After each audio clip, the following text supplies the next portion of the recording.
E essa negação da igreja, ela é um grande prejuízo, porque nosso Senhor quis estabelecer a sua igreja neste mundo de forma hierárquica, escolhendo Pedro, os apóstolos, que são os primeiros bispos, e seus sucessores. Então o corpo de Cristo, ele é místico, ele é invisível, é o mistério do ressuscitado. E nós somos as pessoas que vão sendo agregadas pelo batismo nesta grande túnica de Cristo, que é a sua igreja, corpo místico de Cristo. A igreja, ela é uma dupla realidade, visível e invisível. A dimensão invisível da igreja é o mistério. É o mistério de Cristo. É o mistério da ressurreição. E a parte visível somos nós, os templos. Alguém passa aqui, aqui é a igreja católica, o templo aqui. Mas atrás do templo, atrás de cada um de nós está o mistério, no qual nós estamos imersos. Por isso que eu preciso citar o Papa Francisco, uma palavra dele muito oportuna, que aconteceu em agosto de 2013, quando o Papa diz que a igreja não é uma ONG. O Papa Francisco lembra a gente muito dessas coisas. A igreja não é uma ONG. Ela não é uma agência de assistência social. Porque o pessoal da Teologia da Libertação, eu fui formado na Teologia da Libertação, tem mais ou menos 18 anos que eu libertei disso.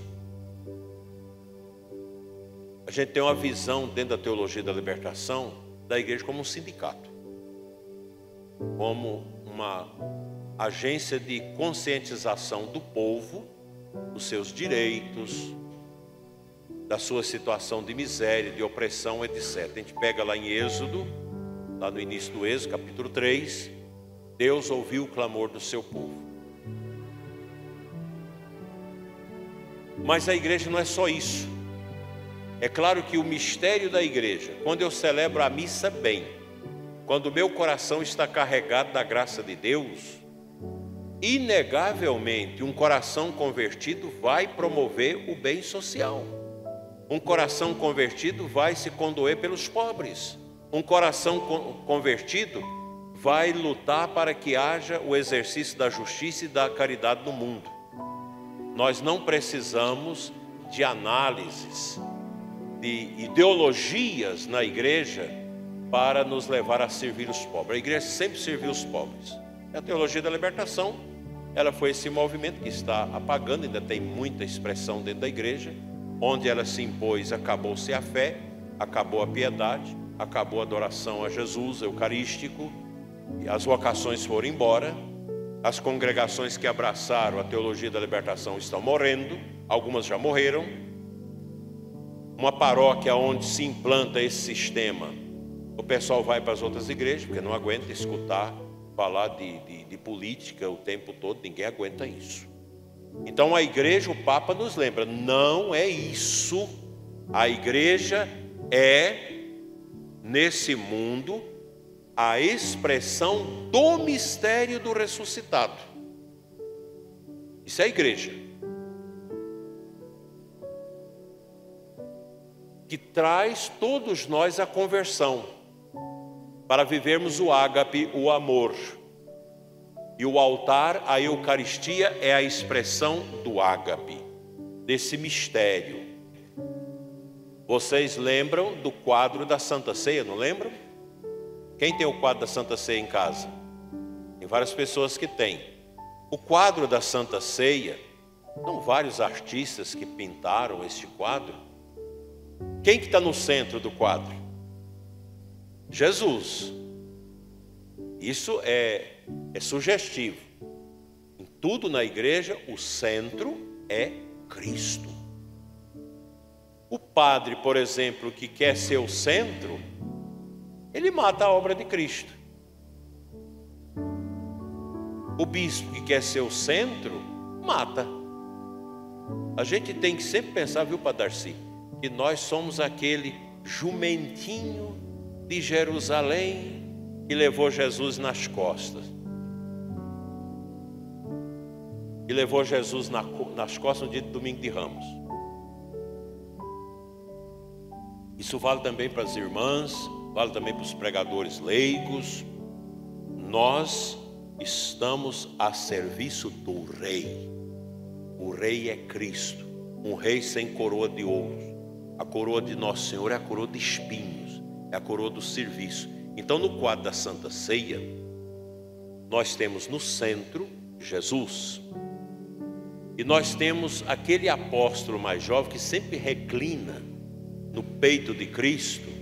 E Nosso Senhor deixa. É o apóstolo mais novo. O Senhor sabe do sofrimento que ele vai ter a vida toda até morrer. As dificuldades. Então Nosso Senhor tinha uma compaixão por João, porque era tão jovem e estava aprendendo. Aqui nesse quadro que eu tenho aqui, eu não quis botar o data show, que vira aquela fiozeira, muita dificuldade. Tem um Judas esquisito, sombrio, com a capanga do dinheiro na mão. Judas, miserável, se perdeu como filho da treva. Que tristeza, né? Vendeu nosso Senhor. Então na quinta-feira, na última quinta-feira de Jesus andando aqui nesse mundo, ele instituiu o sacramento da Eucaristia e do sacerdócio. Naquele ritual ali do lava-pés, a instituição do sacerdócio. Na consagração do pão e do vinho, a instituição da Eucaristia. Tanto que as palavras de Jesus na instituição da Eucaristia são as que a gente usa na missa. É claro que Nosso Senhor não celebrou a missa como nós celebramos hoje, com o ato penitencial. Claro que o ato penitencial foi o momento do lava-pés, mas não celebrou com as grandes leituras bíblicas. E claro que eles fizeram leituras, mas não rezou o credo, porque naquele tempo não tinha o credo ainda. Então a missa que Jesus instituiu, a primeira missa, ela tem elementos fortes que nós conservamos, a Eucaristia. E Lutero diz: não à igreja, não à missa. Jesus não está presente na missa, é apenas uma recordação, uma memória. Essa é a mentalidade evangélica protestante, e nós respeitamos todas as religiões. Eu tenho muitos amigos, tenho familiares também que são evangélicos da Reforma Protestante.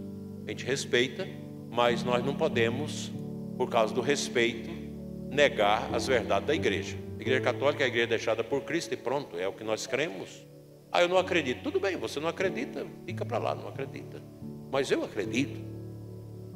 Eu amo a igreja. Negar a igreja é uma heresia.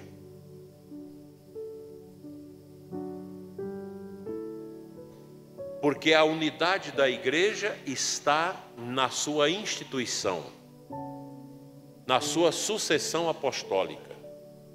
Então lá na Reforma Protestante, a última missa válida deles lá, mas em pecado ilícita, foi a última missa que Lutero celebrou, que era padre. Depois não tinha mais bispo, eles não têm a sucessão apostólica. É a imposição das mãos, e 3 bispos no mínimo faz sobre um padre que se torna bispo, o mandato da Santa Sé. Então a Eucaristia, ela define a igreja. O Vaticano II, Sacrosanto Concílio 7, documento sobre a Eucaristia. O primeiro documento que os padres sinodais, os padres conciliares melhor, escreveram foi a Sacrosanto Concílio, uma constituição sobre a liturgia. A liturgia renova e aprofunda a aliança do Senhor com os homens. Na Eucaristia, fazendo-os arder no amor de Cristo. Dela, pois, especialmente da Eucaristia, como de uma fonte, derramas sobre nós a graça e brota com soberana eficácia a santidade de Cristo e a glória de Deus, fim para o qual tudo tende na igreja. Está aqui no concílio. Se alguém falar que a missa não é o centro, não é o ápice, não é o mais importante, está negando o Concílio Vaticano II, está negando o Concílio de Trento, está negando a igreja, está negando o credo. A Eucaristia é tudo. A Santa Missa. Se vocês prestarem atenção hoje, muita gente ajudou na missa hoje. Então você tinha o bispo que preside, o lugar de Cristo, o padre que concelebra, os acólitos, os coroinhas, o ministro da palavra, ministros da distribuição da comunhão, ministro do canto, a pessoa que limpou a igreja, limpou os bancos, o Reginaldo aqui transmitindo. Então, você tem uma gama de pessoas que se aglutina numa celebração da missa para que o mistério aconteça. Essa barulheira toda estraga o mistério. O mundo hoje vive sob a ditadura do barulho. Por isso tem muita gente hoje em dia fazendo capelas nas roças, nas suas fazendas, para rezar e sossego. Porque as cidades hoje é só um barulho tremendo. Então a liturgia cristã, a nossa liturgia católica, eu vou falar até às 10, viu gente? Para quem precisa sair antes, não tem problema, é só levantar e sair, não tem problema. A liturgia cristã católica é a ação festiva. A missa não é uma celebração de tristeza, porque é a celebração do sacrifício de Cristo. Ela é festiva no sentido que é a manifestação do ressuscitado. A ressurreição é alegria. A missa é pública, é comunitária, composta das pessoas que professam sua fé em Deus e se reúnem com Jesus para este sacrifício santo, pois no altar acontece o mesmo que aconteceu no Calvário. No Calvário foi cruento, derramou sangue. Eu estou falando aquilo que vocês já sabem, porque na igreja a gente está sempre repetindo: Uta, cava, cide, lapide, eunde. Água mole, pedra dura, tanto bate até que fura. A gente tem que estar sempre escutando. Quando ele vai lá com o Papa vai pregar para a gente, ele já prega aquilo que a gente já sabe, mas fica recordando. Você tem que aprender, tem que lembrar. A Bíblia, você lê a Bíblia durante os 3 anos do ciclo litúrgico, você lê todos os evangelhos, e praticamente a Bíblia toda. Vamos agora no ano B, o ano que vem é ano C, depois começa o ano A e vai assim, é aquele ciclo. A liturgia é assim, vai e volta. Agora nós temos um tempo comum, tempo da suavidade, tempo da perenidade da fé, a cor é verde, a gente vive esse tempo da esperança. Aí de repente vai chegar o advento, preparação para o Santo Natal. Depois o tempo do Natal, que vai até o batismo de Jesus. Começa aquele tempinho pequeno ali do tempo comum, entra a quaresma, 40 dias. Depois a Páscoa, 50 dias de Páscoa. Depois do Pentecoste vem de novo o tempo comum. A liturgia, ela é um círculo. E dentro desse círculo a gente vai envelhecendo, e vai amadurecendo, e vai aprendendo, e vai crescendo. O corpo envelhecendo e a alma se rejuvenescendo. E assim é a nossa vida católica. Quantos padres já passaram por aqui e já morreram?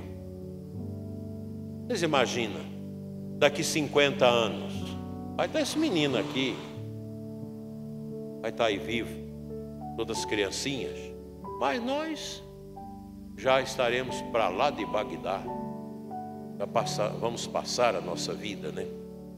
Então, na ação da liturgia, sobretudo da missa, encontramos unidas de forma dialética se complementando, as várias formas da presença de Cristo.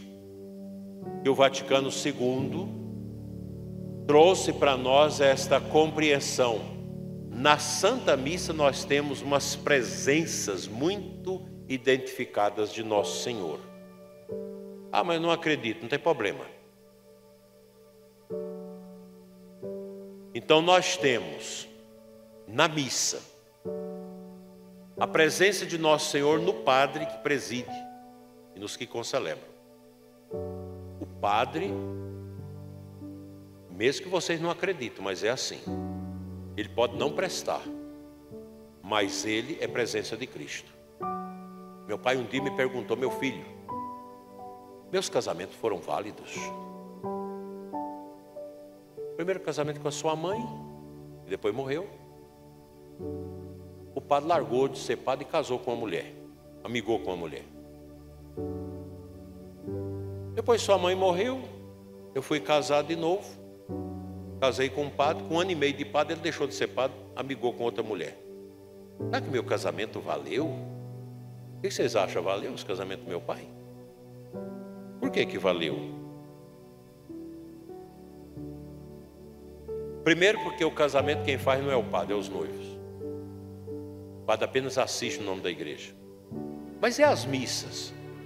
Porque o segundo casamento do meu pai foi com missa. Eu já era seminarista menor, vim lá do seminário para ajudar a fazer o casamento do meu pai.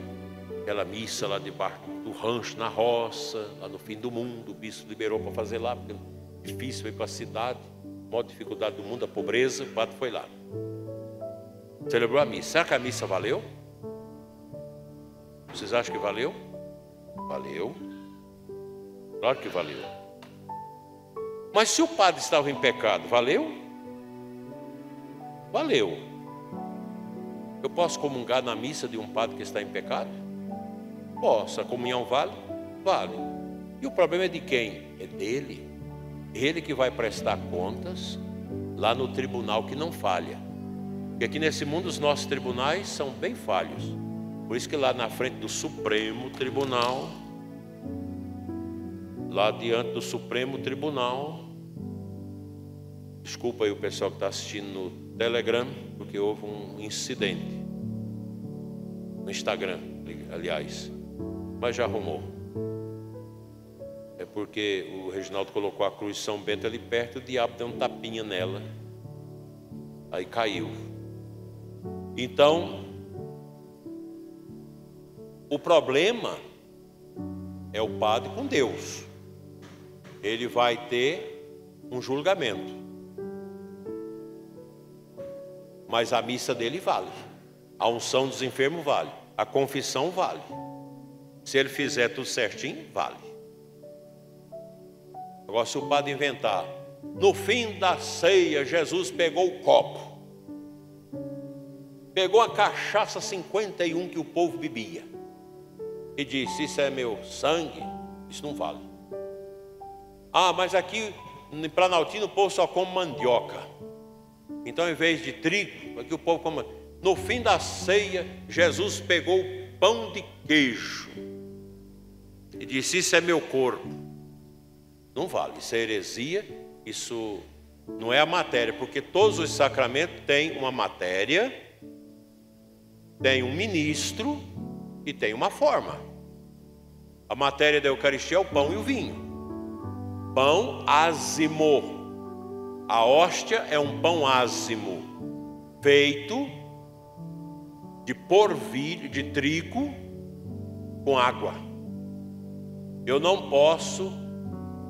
Tem gente que fala, as pessoas celíacas que não podem comungar a hóstia, tem que comungar só no vinho. Aqui na diocese tem várias pessoas celíacas.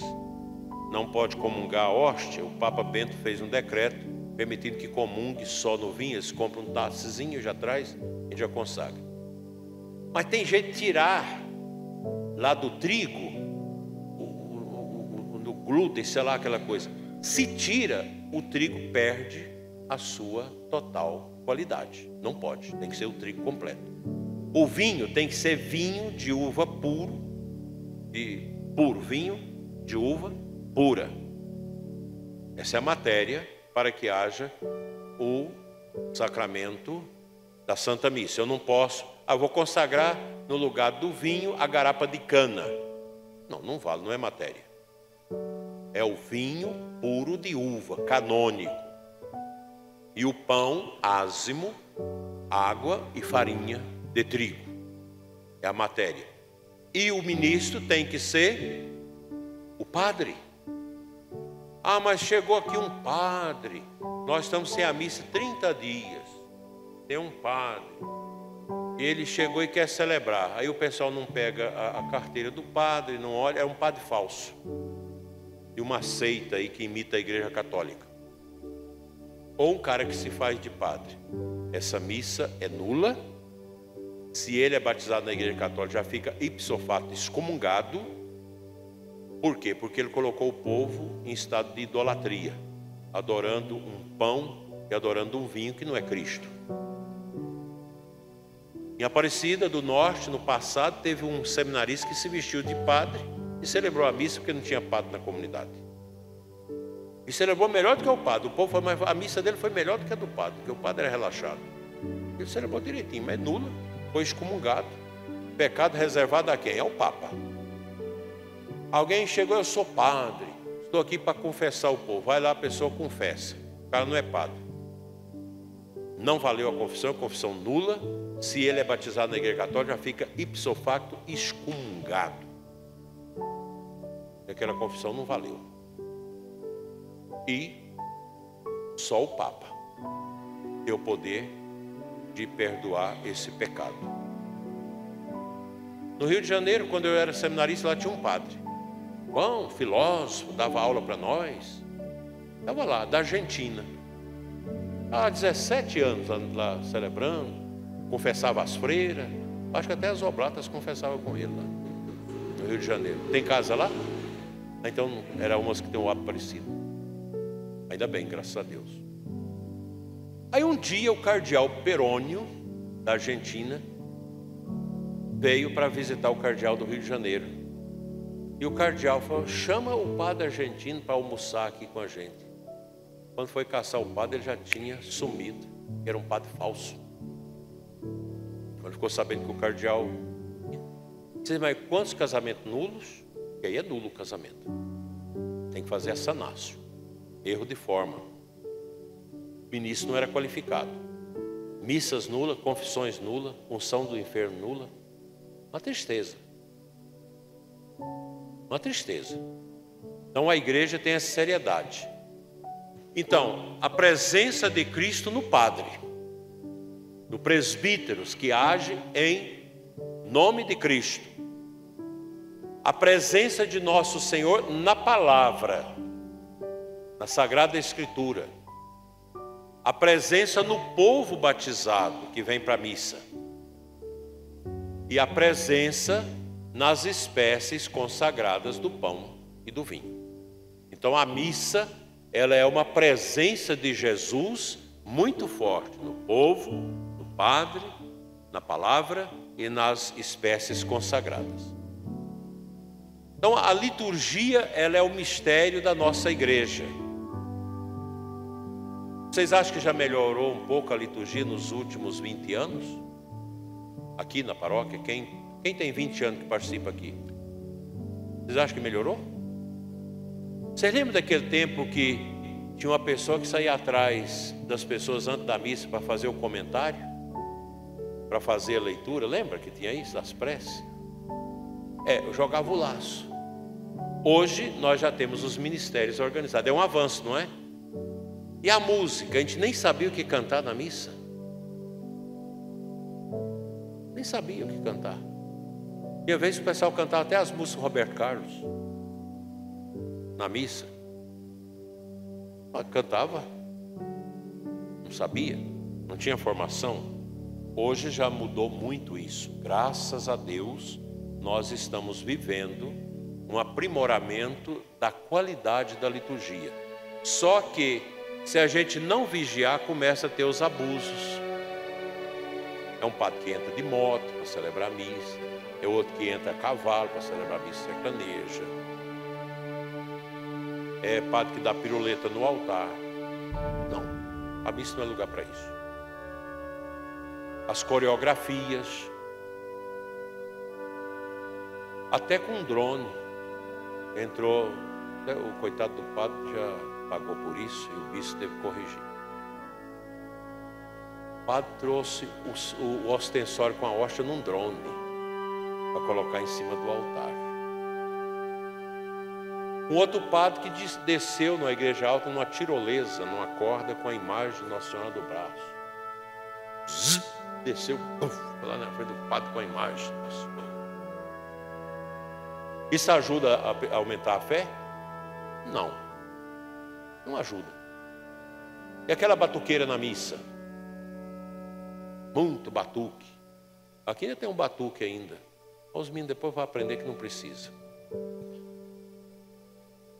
E as baterias estrondosas, contrabaixo, ajuda a rezar? O que vocês acham? A missa mais silenciosa ou barulhenta?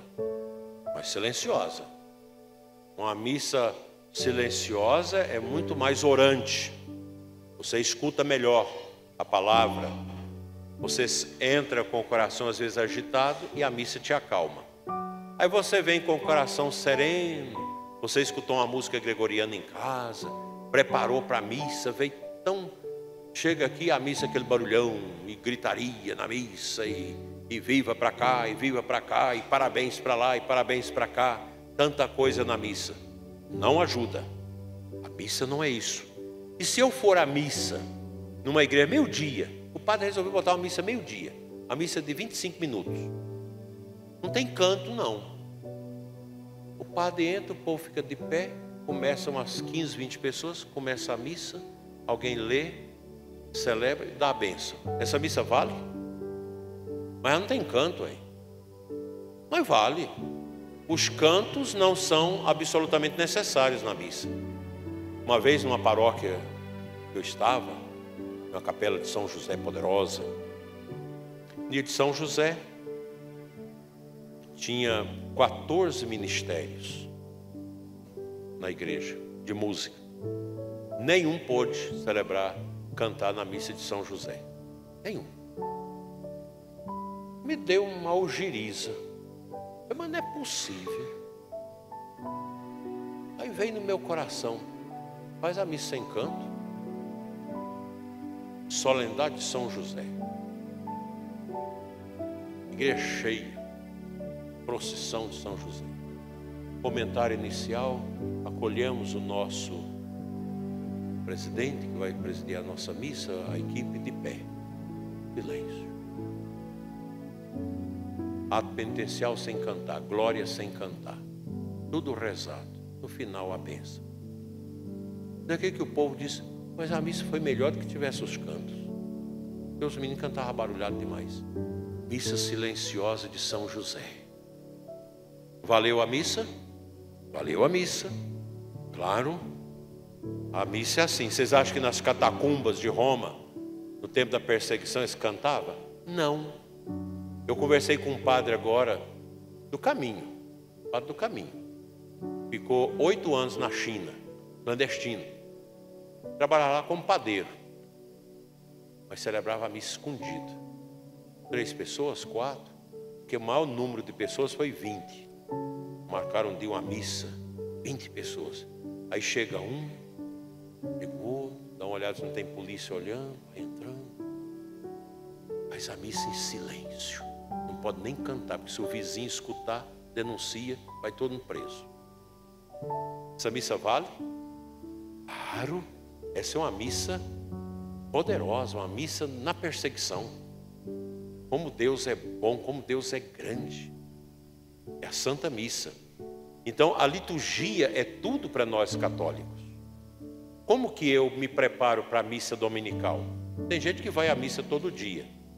A doutora Filó, que está lá rezando o rosário lá na catedral, é uma médica, pediatra de Belo Horizonte, famosa.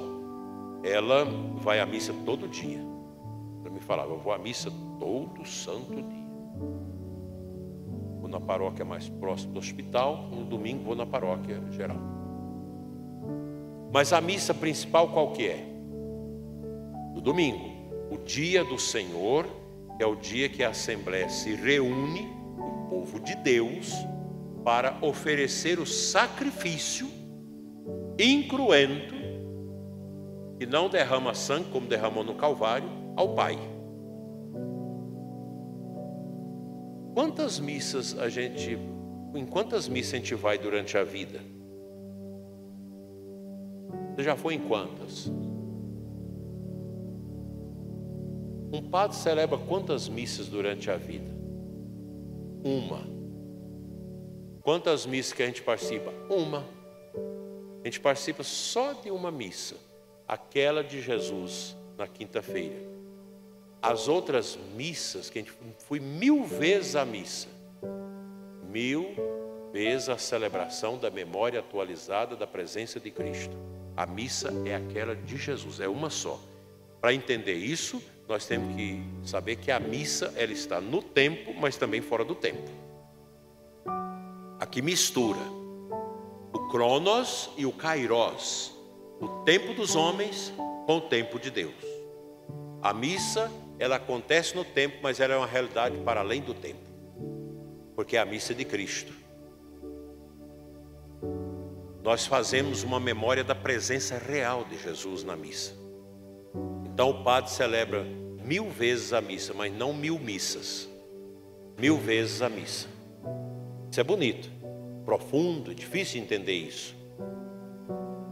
Porque a missa é o mistério pascal do Calvário que acontece nos nossos altares. E que o Papa Francisco falava numa catequese há pouco tempo. Ir à missa é ir ao Calvário. É isso mesmo. O Papa ensinou muito bem. Ir à missa é ir ao Calvário. Porque no altar é o Calvário. Só que não tem o derramamento do sangue. É incruento. O padre faz as vezes de Cristo que consagra o pão e o vinho para nós comungarmos. É a Páscoa, o mistério da Páscoa. Os judeus vivem assim o êxodo do Egito. Se você for numa ceia judaica na Páscoa deles, esse ano coincidiu com a nossa, realmente é uma semana diferente. Então prepara a mesa, a erva amarga, o vinho e o cordeiro assado, macho sem defeito. E o rabino ali arrumado. Entra o menino correndo, chega na mesa e pergunta: o que está acontecendo? Aí o rabino disse: outrora estivesses escravo no Egito, e nesta noite Deus nos libertou do Egito. Então é como se o judeu ali tivesse lá com Moisés e Arão para sair da escravidão. Eles têm essa compreensão. Nós herdamos o mistério da Eucaristia também um pouco do Antigo Testamento. É a presença real de Cristo, é o Calvário acontecendo nos nossos altares. Ah, mas eu não acredito nisso. Você não é obrigado a acreditar. Ninguém é obrigado a acreditar na Igreja Católica. A Igreja Católica é uma proposta. Aí fica esse povo aí xingando a igreja, como se a igreja obrigasse todo mundo a ser católico. Não, católico é quem quiser. Nós evangelizamos e acolhemos. O Papa Francisco disse: as portas da igreja estão abertas para todo mundo. A gente acolhe todo mundo e quer ser católico. Agora, para ser católico é difícil. Católico de verdade é difícil. Não pode fazer laqueadura, tem que ter os filhos que Deus quiser. Não é isso? Você sabe disso. Você não pode comungar se não estiver em estado de graça. Se você roubou na política e arrependeu, tem que devolver o que roubou. Ah, mas eu não tenho coragem, eu não vou devolver. Então não é católico. Então eu vou lá para outra seita. Chegou lá o líder: levante a mão quem quer aceitar Jesus. Ele aceita Jesus. E às vezes vai ser até pastor. Por quê? Porque não tem o sacramento da confissão. Na Igreja Católica, quem faz aborto não pode ser padre. A gente pergunta duramente ao seminarista. Investiga. O seminarista entrou no seminário. Ele fez aborto? Pagou para fazer aborto no namorado? Não pode ser padre. Quem mata os outros, quem é assassino, não pode ser padre. A igreja tem essas normas. Então é difícil ser católico? É difícil ser católico. Eu não casei na igreja, larguei, agora estou com um novo relacionamento, eu posso comungar? Não. Mas então a igreja está discriminando? Não, é a igreja católica. Eu larguei meu marido, passei a gostar de uma mulher, agora eu tenho uma companheira. Eu quero casar na igreja? Não. O casamento na igreja é entre o homem e a mulher, como está na Bíblia. É a Bíblia que diz, não é a igreja, não é a Bíblia. Eu estou vivendo assim, amigado e tal, eu tenho o direito de comungar. Todo mundo tem direito de comungar? Não. A comunhão, a Eucaristia, não é para todos. Não é para todos. Eu posso assistir à missa? Pode. Mas você não pode comungar, você não pode comungar. Porque é um pecado. Então é difícil ser católico? É difícil ser católico. Compensa ser católico? Compensa. Mas para mim ser católico eu tenho que viver a via sacra, carregar a cruz. Um casal jovem, é o primeiro, já é o segundo filho, né? Primeiro filho. São pobres. Tem 1, 2, eles fazem 1 metro, esperam um pouco. Ali tem um casal, ali tem quantos? 11 filhos. 11 filhos. Ninguém morreu. Porque não pode ter filhos, porque é besteira. Dá conta de criar. Cria uma dinâmica.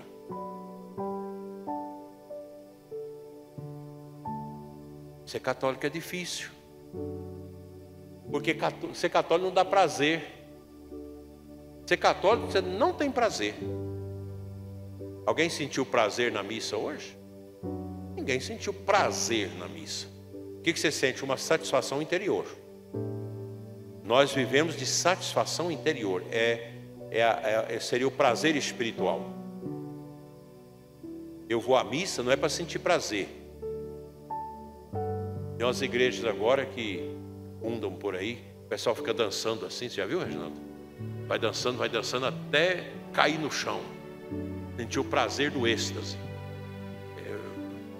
Não, isso não é igreja. Não. É um circo. Eu venho à igreja para viver o sacrifício, a Páscoa. Os cantos da igreja não me dão prazer, mas me dão satisfação espiritual. Tem uma parte interessante da Bíblia que fala da queda de Lucifer. Está faltando só 6 minutos, graças a Deus. Fala da queda de Lucifer no inferno, com seus milhões de anjos que estavam unidos a ele. E o profeta Isaías diz que ele caiu e trouxe a harpa. A harpa. Lucifer veio para o inferno e trouxe a harpa. Por isso que a música do mundo, ela tem uma inspiração aonde? Em Lucifer. E a música de Deus? No céu. Na harpa dos anjos. Qual que é a diferença da música? A música ungida, a música de Deus, me traz satisfação, louvor, adoração, desejo de Deus, sede de conversão. A música religiosa do céu me faz isso. E a música do mundo? Me dá saudade, me faz ser triste, me faz pular, me faz ter desejo sexual, me faz rebolar. Porque a música do mundo, ela mexe com o quê? Com a carne. A música do céu, com a alma. E vocês gostam de uma música do mundo. Por isso fica com o pensamento cheio de coisa feia. Eu não dou conta. Sempre que eu vejo um homem passando, meu coração fica assim. O perfume dos homens me incomoda. mulheres que dizem. Homem que diz, eu procuro olhar para cima, não dou conta, tem que olhar lá. Porque está mostrando, né? Coisa do mundo. Essa música do Chitãozinho Chororó me lembra, me faz arrepiar, porque me lembra uma vez que eu fui para boate com uma namorada e de lá fui para o motel e vivemos experiências loucas. Essa música não ajuda a rezar. Por isso que o cristão, eu me lembro quando eu passei por uma experiência muito forte de Deus na minha vida, como padre novo, eu tinha muitos aqueles discão de vinil, de banda, dessas coisas. Não vi da hora que eu joguei tudo aquilo fora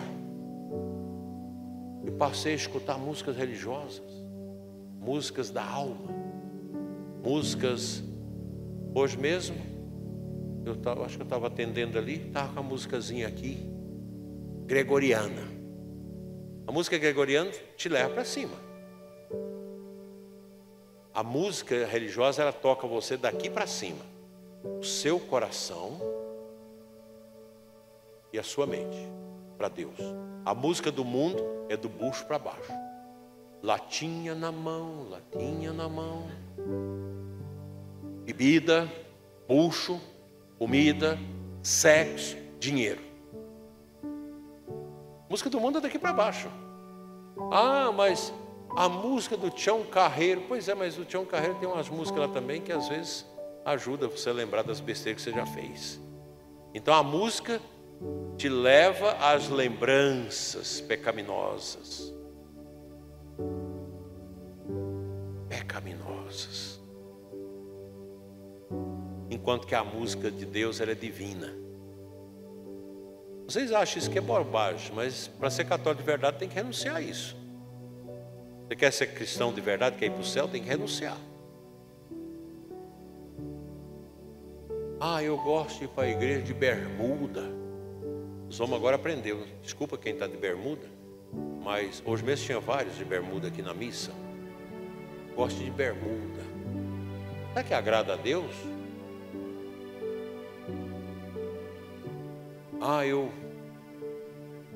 As mulheres, né, gostam de... Vem com a roupa que às vezes tem um homem lá no Formosa que disse, por que você está sentando só na frente agora? Você sentava lá atrás? Não dá para sentar lá atrás, você não reza. É cada coisa que aparece na frente da gente, não dá. Não dá. Frente. Outro dia numa missa, aí acabou as luzes da igreja, e lá no fundo, todo mundo com o rosto claro, celular, zapiando, a missa toda zapiando. Doença. Como é que reza? Então a liturgia, ela precisa também de uma presença do corpo de forma ungida. Como que uma mulher mal vestida vai orar na missa? Será que vocês não pensam isso? Você está sentado aqui, está os homens atrás, você com a calça lacrada, mostrando as curvas. Isso ajuda o homem que está atrás a rezar? Isso agrada a Deus? Desculpa eu falar isso, vocês estão nos assistindo, porque já teve colega bispo meu falar, não precisa falar essas coisas não. Eu falo, porque eu sei que não agrada a Deus. Outro dia numa paróquia, eu celebrando, pregando no ambão, e uma senhora muito bonita, o corpo que atende o PIB, Padrão Internacional de Beleza aqui. Eu não sei se ela estava provocando a mim, eu já sou velho, ou se os dois padres novos que estavam comigo na missa. Eu tive que pregar olhando para cima. Porque aqui também precisa colocar um banco que tampa as pernas das mulheres. Padre, viu? Padre, você já pediu já, né? Já está no script. Um banco que tampa as pernas. Aí eu pregando olhando para cima. E durante a missa, aquela mulher com o corpo perfeito, que chama a atenção dos homens, com a roupa difícil, os seios, uma maquiagem, Aquele tipo que o povo, os homens mundanos dizem é um pedaço de mau caminho. Aí no final da missa, deixa eu ver se eu acho a mulher para evangelizá-la, para falar de Deus para ela. Aí quando eu saí, sumiu. Ninguém conhece a mulher, ninguém sabe quem que era a mulher. Uma comunidade pequena, dessas coisas. São João Maria Vianney, quando foi para Arnes, lá tinha 5 sanfoneiros que faziam os pagodes, os bailes. Naquele tempo, imagina, no tempo da Revolução Francesa. E o santo sofria, ele conseguia doações de fora para pagar o sanfoneiro para não tocar nos bailes. O cara dava 20, ele dava 40 para ele não tocar no baile. Mas assim mesmo ainda escapava, não tinha jeito. E ele está lá na porta da igreja esperando o povo. Aí passa 2 patão andando assim na frente da igreja. Aí passa um homem desses bem malandro. Ei, pato, tá olhando a beleza dos patos? E o padre falou, os patos são bonitos, mas sua alma está muito feia. Por quê? Você só vive no baile. Assustou. É uma menina filha de Maria, que ia sempre à missa. Um dia veio falar para o padre, padre, estou angustiado. O que foi? Eu fui no baile. Minha filha, você foi no baile? Fui no baile. Você dançou lá? Dancei. Você dançou com quantos homens? Ah, foi uma meia dúzia de homens que eu dancei. Tinha um rapaz assim de preto, um chapeuzinho bem bonito, com a pena no chapéu, e que dançava eletricamente. Tinha. Esse rapaz, todas as mulheres queriam dançar com ele. De onde ele é? Ninguém sabe, ele sumiu. Era o capeta. Vocês dançaram com o diabo. São João Maria Vianney. E parece que, eu fico lembrando dos bailes antigos, parece que tinha uma pessoa assim, você não sabia de onde que era, nem quem era, que chegava e sumia. O inimigo também se materializa para levar as pessoas ao pecado. Portanto, gente, a liturgia, quando eu venho para a missa, eu tenho que dar a minha vida a Deus, o meu louvor. E a gente louva com a mente, com o coração, com o nosso corpo, com o nosso canto, responder à missa. É amém, amém. Senhor, tem de piedade de nós? Senhor, tem de piedade de nós. Você responder à missa. Chegar um tempinho antes de começar a missa, ajoelhar e adorar. Aqui o Santíssimo é no centro, como era antigamente, Cristo no centro. Você adora. Adora, silêncio. Por isso que a igreja tem que ser silenciosa. E a missa tranquila. A missa é tranquila. Não precisa do padre ser um grande orador. Homilia, que é a coisa mais difícil na vida do padre. Não é atender confissão, não é ir nas roças, é fazer homilia. Não sei se o padre Darcy concorda comigo. Homilia é um negócio difícil. Hoje eu cheguei aqui na igreja sem saber o que eu ia pregar. Não vinha. Li o evangelho, pelejei. Pensei de ler a homilia do Dom Henrique, que eu tenho aqui no celular todos os domingos. Vou ler. Mas eu rezei, Deus me deu a graça de pregar, de fazer a homilia. É difícil. Vai celebrar a missa para as crianças. O que eu vou falar para essas crianças? Não é fácil pregar, é a parte mais difícil do padre. Por isso que quando o padre terminou o evangelho, você pede, Senhor, que a palavra do sacerdote seja do seu agrado. A comunidade tem que orar para o padre para que ele tenha o Espírito Santo para pregar. Porque aí você prega e a palavra entra no coração do povo. Do contrário, você é um sino rachado. A gente precisa ter essa experiência. Não é fácil pregar. O Papa Francisco agora disse que é melhor que a homilia ser pequena, 8 minutos. Eu tenho dificuldade de pregar pouco. Minha homilia é um pouco grande. Lá na catedral o povo reclama. A homilia do senhor está grande demais. Aí eu diminuo, passei a fazer a homilia em 7 minutos. Aí veio, não, a homilia do senhor está pequena demais. Eu não entendo do povo. O mesmo que criticou que estava grande demais, não, agora está pequena demais. Você entende o povo? Não dá para entender o povo. O bispo tem a prerrogativa de poder falar um pouquinho mais na homilia, porque o bispo não está todo dia na paróquia. Ele aproveita para dar alguma catequese, alguma coisa assim, né? Então, mas não é fácil. Pregar não é fácil. É doído. E eu, quando eu vejo o povo dormir na minha pregação, eu paro na hora. Dormiu, parei a homilia. Eu consigo olhar e ver quem está dormindo e quem não está dormindo. Hoje, pelo menos, graças a Deus, eu não vi ninguém dormindo. Eu acho que você estava com a alma bem disposta, né? Então, para terminar, a liturgia, ela é um serviço público de culto que a comunidade presta a Deus. Não é o padre que reza a missa sozinho, mas o povo toma parte, assiste, participa da Santa Missa, dizendo amém. Qual que é o amém mais importante da missa? Alguém sabe? Qual é o amém mais importante da missa? Por Cristo, com Cristo, em Cristo. Lembra? A vós, Deus Pai Todo-Poderoso, toda honra e toda glória, agora e pelos séculos dos séculos. E vocês? Amém. Esse é o amém mais impostado, mais solene da missa, porque o sacerdote oferece ao Pai a vítima imolada no altar, que é nosso Senhor Jesus Cristo, no seu corpo, sangue, alma e divindade. E o povo diz amém. A gente reza o Pai Nosso pedindo pão, e Jesus se torna pão para nos alimentar.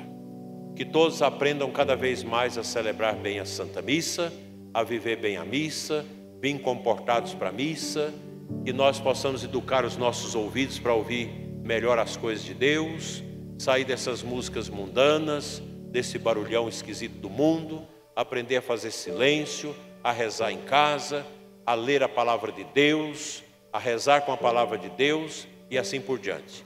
Sugestão: quem quiser gastar uns R$30, baixe no seu celular, seja no celular iPhone ou no outro Android ou iOS, e liturgia, tudo junto, e liturgia. Você escreve lá, aparece o modelo lá da liturgia, e você baixa uns de R$25 a R$30 da CNBB. 29, 20,99. Do iPhone é um pouquinho mais caro. Nesse aplicativo você tem a liturgia do dia, as orações, os oremos e as leituras. Tem todas as orações eucarísticas nele. Tem a vida do santo resumida de cada dia. Você tem a oração das leituras. Você tem os salmos, 3 salmos, uma leitura da Bíblia grande e uma leitura da tradição. Você tem as laudes, oração da manhã, com hino, 3 salmos, o cântico lá da Bíblia, uma leitura breve, cântico de Simeão, cântico de Zacarias, Pai Nosso, as preces, as orações das 9 horas, do meio-dia, das 15, das 16 horas completas, e agora da noite, da tarde é véspera, é da noite completas. Quem quer rezar completas comigo, todo dia, 21 horas no meu canal, a gente reza as completas. Tem ali o ofício Nossa Senhora, a via sacra muito bem meditada, o rosário de Nossa Senhora, catequese de Bento XVI, de São João Paulo II, diversas orações, bênção do Santíssimo. É bem completo, a tendência é ficar mais completo a cada tempo. É um aplicativo que você, católico, tem que ter. Tem a oração das Ezequias, tem bênção de casa, tem uma porção de coisas, já tem rituais, vai ter todos os rituais dos sacramentos. Quer dizer, por aquele aplicativo você vive a vida da igreja. Muito bonito. 5 minutos para perguntas. Paga uma vez só, toda vez que você troca o celular, ele vai junto, por causa do e-mail. Tem umas 2 perguntas que vocês queiram fazer?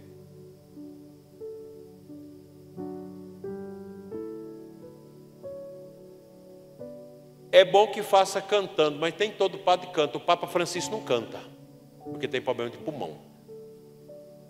Se canta, o povo responde cantado. Se o padre reza por Cristo, com Cristo, o povo responde amém. Mas você lembra, esse é o amém mais importante. Depois do Pai Nosso, na missa não tem amém. Eu completo o Pai Nosso, depois vosso é o reino, o poder e a glória para sempre.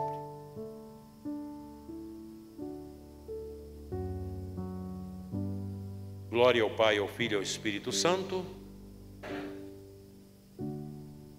O Senhor esteja convosco.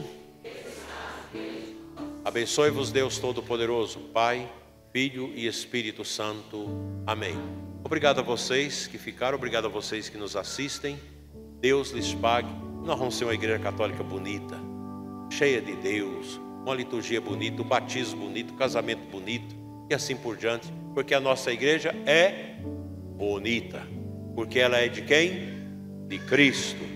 A nossa igreja é de Jesus e nós estamos dentro desse barco e vamos nele até a morte.